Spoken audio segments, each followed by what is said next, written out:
আল্লাহ তাআলা কিয়ামতের দিন সাইয়েদনা নূহ আলাইহিস সালামকে বলবেন, নূহ তুমি কি দাওয়াত পৌঁছিয়েছো তোমার উম্মতের কাছে? নূহ আলাইহিস সালাম বলবেন, হ্যাঁ আমি পৌঁছিয়েছি।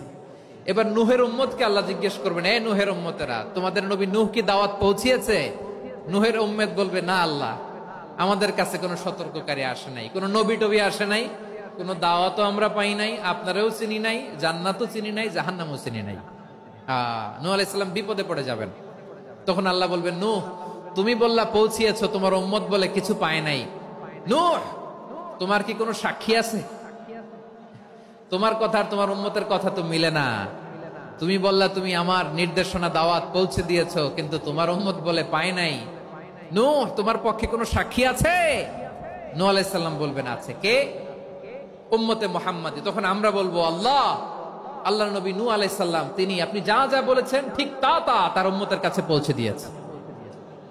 এবার নূহের উম্মতের সাথে আমাদের ঝগড়া লাগবে। তারা বলবে, তোমরা আসছো আমাদের হাজার হাজার বছর পরে, তোমরা কি করে জানলা? তোমাদের সাক্ষী ধর্তব্য হবে না? আমরা তখন বলবো, আমাদের কোরআনে তোমাদের নবীর নামে আল্লাহ তাআলা একটা সূরা নাজিল করেছেন, সূরাতে নূহ। আওয়াজ করে পড়েন আল্লাহু আকবার।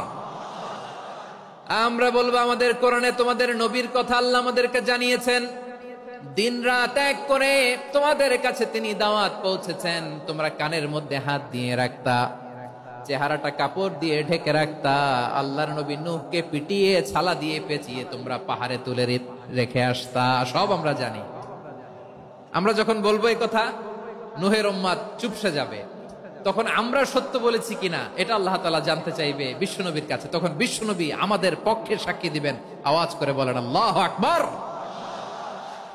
এজন্য আল্লাহ বলেন, নবী আপনি হচ্ছেন সাক্ষ্যদাতা, সব নবীদের উপর আপনি হবেন সাক্ষী, আবার আপনার উম্মতের সাক্ষীর উপর আপনি হবেন সাক্ষী।